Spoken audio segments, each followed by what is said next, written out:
Americans are shocked. Basketball was invented by a Canadian. Everyone thinks basketball is American. When you watch the NBA, when you see the Lakers play, when you hear about March Madness, you assume this sport was born in the United States. The stadiums are American, the famous players are mostly American. The dream of every young basketball player is to make it to the American League. So naturally, the sport itself must be American, right? Wrong. Basketball was invented by a Canadian. Not just any Canadian, but a simple farm boy who never dreamed of fame or fortune. His name was James Naismith, and he accidentally created one of the most popular sports in the world. This is his story, and it will change the way you think about basketball forever. James was teaching a class of 18 young men who were training to become YMCA directors. These students were active, energetic, and competitive. During the spring and summer months, they played football and baseball outside. During the autumn, they could still play outdoor sports. But when winter arrived in Massachusetts, everything changed. The winters in Springfield were cold, dark, and long. Snow covered the ground. Ice made outdoor fields unusable. The students were forced to stay inside the gymnasium. And this is where the problem started. The gymnasium activities were boring. The students did calisthenics, which were repetitive exercises like jumping jacks and push-ups. They marched in formation. They did gymnastics on equipment. But none of these activities had the excitement or competition of real sports. The students quickly became restless and frustrated. They were young men full of energy with nowhere to release it. They started complaining. They lost interest in their classes. Some even became disruptive. The atmosphere in the gymnasium became tense and negative. This was a serious problem because these students were supposed to be future leaders in the YMCA. If they could not stay motivated during winter months, how could they motivate others? Luther Gulick, the department head, was deeply concerned. He had already tried to solve this problem by assigning it to two other instructors before James. Both had failed to create an indoor game that the students would enjoy. The challenge seemed impossible. How do you create an indoor sport that is exciting, competitive, and safe? How do you make something that can match the thrill of football or the strategy of baseball, but can be played in a small gymnasium during winter? Gulick called James Naismith into his office and gave him the assignment. He had 14 days to create a new indoor game. If James failed, like the others before him, the class would be canceled and the students would be sent home. The pressure was enormous. James had 2 weeks to invent something that had never existed before. James accepted the challenge, but he had no idea where to start. He went back to his small office and began thinking. What made outdoor sports so popular? What elements did they have that indoor activities lacked? James started breaking down the problem into smaller pieces. First, he realized that all popular sports had a ball. A ball creates focus and excitement. It gives players something to chase, something to control, something to compete for. So the new game needed a ball. Second, James understood that competition was essential. Students wanted to test themselves against others. They wanted to win. So the game needed teams and a way to score points. Third, the game had to be safe for indoor play. Football was too rough. Players would crash into walls or hurt themselves on the hard gymnasium floor. James tried several approaches over the next few days. He thought about adapting existing outdoor games for indoor play. He tried modifying football, but it was too violent for a confined space. He tried adapting soccer, but players kept kicking the ball into the gymnasium equipment and breaking things. He tried lacrosse, but the sticks were dangerous indoors. Nothing seemed to work. Then one night, James had a breakthrough. He was lying in bed, unable to sleep, thinking about the problem from every angle. He remembered a game he used to play as a child in Canada called Duck on a Rock. In this game, players would try to knock a stone off a large rock by throwing smaller stones at it. The key to the game was that you had to throw with an arc, not straight at it. If you threw too hard or too flat, you would miss. The arc was everything. This memory gave James an idea. What if the new game required players to throw a ball in an arc? What if the goal was not on the ground, like in football or soccer, but elevated? If the target was above the players' heads, it would force them to use skill and accuracy instead of just power.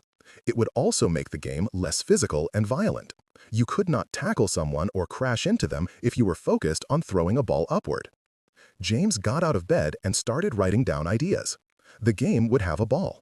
The ball would need to be large enough to catch and throw easily, but not so heavy that it could hurt someone. A soccer ball would work perfectly. The goal would be elevated, forcing players to shoot upward with an arc. But what could serve as a goal? The next morning, James went to the school's janitor and asked for 2 boxes. He needed something he could mount on the gymnasium walls to serve his goals. The janitor did not have boxes, but he had 2 old peach baskets. These were simple wooden baskets used for holding fruit. They were about 15 inches in diameter at the top. James thought they would work perfectly. James took the peach baskets to the gymnasium. He needed to mount them high enough that players could not just reach up and drop the ball in, but not so high that scoring would be impossible. He decided to nail them to the lower rail of the gymnasium balcony. The balcony was 10 feet off the ground. This height seemed right. It was challenging but achievable. With the peach baskets in place, James started writing the rules for his new game. He wanted the rules to be simple and clear. He wanted to eliminate the rough physical contact that made football dangerous. He wanted to create something that required skill, teamwork, and strategy. He sat at his desk and wrote 13 rules. These rules would become the foundation of basketball. The first rule addressed the most important aspect: how to move the ball. James decided that players could not run with the ball. They had to pass it or shoot it while standing still. If you caught the ball while running, you had to stop or pass it to a teammate. This rule would prevent the violent rushing and tackling that made football so dangerous. The second rule explained how to advance the ball. Players could throw it in any direction, but they had to use their hands. No kicking was allowed, which would differentiate this game from soccer. The third rule stated that players could not hold, push, or trip their opponents. Any physical contact would result in a foul. James wanted the game to be about skill, not strength. Other rules covered scoring, boundaries, and game length. James decided that a goal would count as 1 point. The team with the most points at the end of the game would win. If the ball went out of bounds, the first team to touch it would throw it back in. The game would be divided into 2 15-minute halves with a 5-minute rest in between. James also created rules about fouls. If a player committed 3 fouls, they would be disqualified until the next goal was scored. If a team deliberately tried to delay the game or play unfairly, the referee could award a goal to the opposing team. James was trying to design not just a game, but a system that encouraged fair play and good sportsmanship. When James finished writing the rules, he had them typed up. He posted them on the bulletin board in the gymnasium. The next day, December 21, 1891, he would introduce the game to his class. He had no idea if it would work. He had no idea if the students would like it. He was nervous, but hopeful. That morning, James gathered his 18 students in the gymnasium. He explained that he had created a new game for them to try. The students were skeptical. They had already tried 2 failed experiments with previous instructors. They expected this to be another boring activity. Some rolled their eyes. Others sighed. But they agreed to give it a chance. James divided the students into 2 teams of 9 players each. This was simply because he had 18 students, so 9 per side made sense. He gave them a soccer ball and explained the basic rules. The ball could be passed or thrown, but not carried. Players could not push or hold each other. The goal was to throw the ball into the peach basket mounted on the opposite wall. The team with the most baskets at the end would win. The students took their positions. James stood in the center of the gymnasium with the ball. He threw it up into the air, and the game began. At first, the students were confused. They were not sure how to play. They were used to football's running and tackling, or baseball's hitting and fielding. This game was different. They had to think differently. But slowly, they started to understand. They began passing the ball to each other. They started moving around the court to get open. They started shooting at the baskets. The game was rough at first. Some students still tried to tackle or push their opponents out of habit. James blew his whistle and called fouls. He reminded them of the rules. Gradually, the students adjusted. They started playing more carefully and strategically. Then something happened that James had not expected. One student managed to throw the ball perfectly into the peach basket. It went through the opening and landed inside. A goal! The gymnasium erupted with excitement. The students cheered. They had scored. For the first time since winter began, they were having fun. But there was a small problem. The peach basket had a bottom. The ball was stuck inside. Someone had to climb up on a ladder and retrieve it with a stick. This process took time. Every time someone scored, the game had to stop while they got the ball out. It was inconvenient, but the students didn't care. They were enjoying themselves. The game continued for 2 15-minute halves. The students ran, passed, shot, and competed with enthusiasm James had not seen in weeks. They were engaged, they were active, they were working as teams. By the end of the game, the final score was 1-0. Only 1 basket had been made in the entire game, but it didn't matter. The students loved it. After the game, the students gathered around James. They were excited and energetic. They wanted to know what this new game was called. James had not thought of a name. He had been so focused on creating the rules and setting up the equipment that he had not considered what to call it. One student suggested calling it Naismith ball, after his inventor. James immediately rejected this. He did not want the game named after himself. He was a humble man who believed he was simply doing his job. Another student thought for a moment and then said something simple. We have a ball and we have baskets. Why not call it basketball? James agreed. Basketball it was. Simple, clear, and descriptive. The name perfectly captured what the game was about. Word about this new game spread quickly through the YMCA training school. Other classes wanted to try it. Faculty members came to watch. Within weeks, basketball was being played regularly at the school. The students who had been so bored and frustrated during winter were now excited to come to the gymnasium. They practiced during their free time. They organized games against each other. Basketball had solved the winter activity problem completely. But James quickly realized that his new game had some issues that needed fixing. The biggest problem was still the peach baskets. Having to retrieve the ball after every goal was slowing down the game too much. Someone suggested cutting a hole in the bottom of the baskets so the ball could fall through. This was a good idea, but even with a hole, someone still had to use a stick to poke the ball out because the basket sides would catch it. It would take several years before someone invented a basket with no bottom at all. The first bottomless baskets were made of metal hoops with a net attached. The net would catch the ball briefly, showing that a goal had been scored, and then the ball would fall through to the floor. This design made the game much faster and more exciting. But in those early days, they worked with what they had. Another issue was the number of players. James had used 9 players per team simply because he had 18 students. But this made the court very crowded, especially in a small gymnasium. There were too many people running around, and it was hard to move or pass effectively. Different schools started experimenting with different numbers. Some used 7 players per team. Others used 5. Eventually, 5 players per side became the standard for organized basketball, though this took time to establish. The rules also needed refinement. In the first games, players quickly discovered loopholes. Some would stand directly under the basket and wait for teammates to pass them the ball for an easy shot. This was called camping, and it made the game less interesting. Rules were added to prevent players from staying in certain areas for too long. Other players found that they could hold the ball indefinitely to run down the clock if they were winning. New rules were created to keep the ball moving and the game active. Despite these growing pains, basketball was becoming more popular every day. The YMCA training school had branches all across America and in many foreign countries. The students who learned basketball at Springfield would graduate and take positions at these branches. They would bring the game with them and teach it to young people in their communities. This is how basketball began to spread. By early 1892, just a few months after the first game, basketball was being played at YMCA locations in several cities. The rules were published in the school's newsletter, which was distributed to all YMCA branches. Physical education instructors read about this new indoor game and were eager to try it. They were all facing the same problem James had faced: bored students during winter months. The game started spreading to colleges as well. Students who attended schools near Springfield would hear about basketball and bring it back to their own campuses.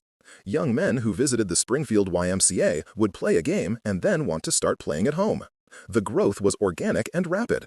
Within a year, basketball was being played in schools across New England and beyond. The sport that James had invented for 18 students in a Massachusetts gymnasium was becoming global. In the 1920s and 1930s, basketball became a major sport in American high schools and colleges. Huge gymnasiums were built to accommodate crowds who wanted to watch games. College basketball tournaments attracted thousands of fans. The game was becoming a cultural phenomenon, especially in certain regions of America like Indiana and Kentucky, where basketball became almost like a religion. But there was an irony developing.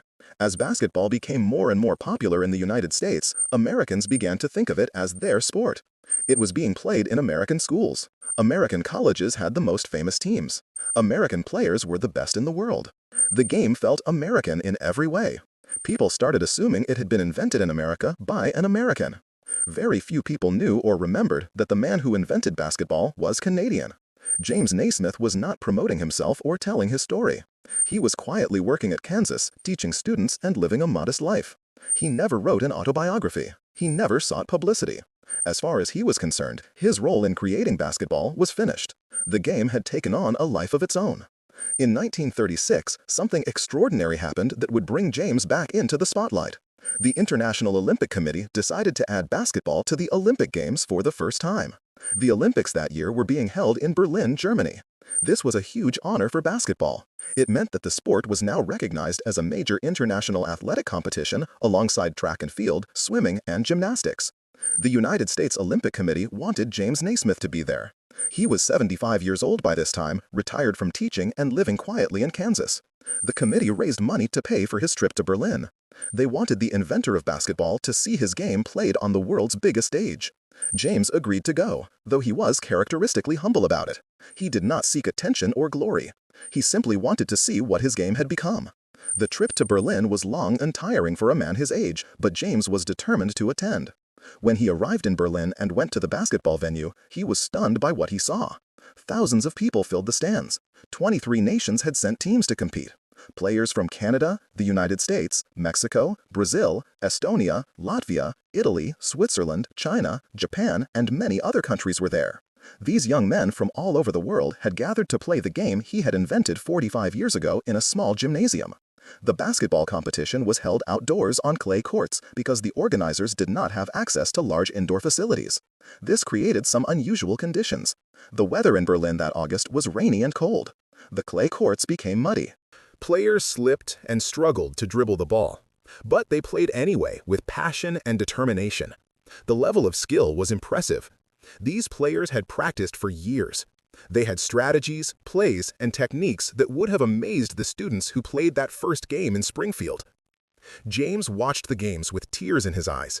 He could hardly believe what he was seeing. That simple idea he had come up with during a sleepless night in 1891 had grown into something beyond his wildest imagination. Young men from countries he had never visited were competing at the highest level in his game. The game that had started as a way to keep 18 bored students active during winter was now an Olympic sport. The gold medal game was between the United States and Canada, which seemed fitting. The two North American countries that had nurtured basketball in its early years were competing for the first Olympic championship. The conditions were terrible. Heavy rain had turned the clay court into mud. Players could barely dribble or run without slipping, but they played through it. The United States won the game 19-8. The score was low because of the poor conditions, but it was a hard-fought victory. When the American team received their gold medals, they asked James to come down from the stands. They wanted him to participate in the ceremony. James was reluctant, as always, but the players insisted. James stood with the players as they received their medals. The crowd cheered for him. People who knew the history of basketball recognized the significance of this moment. The man who had invented the game was standing with the first Olympic champions. It was a perfect full-circle moment. James had tears streaming down his face. He waved to the crowd but did not make a speech. He was not a man of many words when it came to his own achievements. Here is what makes this story so fascinating and surprising. Even after James died, even after basketball became one of the most popular sports in the world, most people still did not know he was Canadian. The myth that basketball was an American invention persisted and continues to this day. If you ask random people on the street where basketball was invented, most will say America. If you ask them who invented it, many will not know. Those who do know James Naismith's name often assume he was American because he spent most of his career in the United States. The truth that he was born and raised in Canada is surprising to most people. This confusion is understandable. James spent the majority of his adult life in America. He worked at American institutions. He became an American citizen. The first game of basketball was played on American soil. The sport grew fastest in America. American colleges and professional leagues dominated basketball for decades. Everything about basketball felt American. But the facts are clear. James Naismith was born in Canada. He grew up in Canada. He was educated in Canada. He was shaped by Canadian values and culture. When he moved to the United States, he brought with him the character, work ethic, and values he had learned in his home country. These qualities influenced how he approached the challenge of creating a new game. Some Canadians are proud to claim basketball as their invention. They point out that hockey and basketball, two of the world's most popular sports, were both invented by Canadians. They celebrate James Naismith as a national hero. There are museums, monuments, and awards in Canada that honor his legacy. But many Canadians also do not know this story. Canadian schools sometimes teach that basketball is an American sport. Canadian children grow up watching the NBA and assuming the game came from the United States. The confusion exists on both sides of the border. The story of James Naismith and basketball teaches us several important lessons. First, it shows us that great ideas often come from unexpected places and people. James was not trying to become famous or create a global phenomenon. He was just a teacher trying to solve a problem for his students. He used creativity, logic, and his understanding of human nature to invent something new. Second, it reminds us that the best inventions are often simple. James did not create a complicated game with hundreds of rules and expensive equipment. He used a soccer ball and 2 peach baskets. He wrote 13 basic rules. The simplicity of basketball is part of why it spread so quickly. Anyone, anywhere, could play it. Third, the story shows us the power of sharing ideas. James could have kept basketball for his own students at Springfield.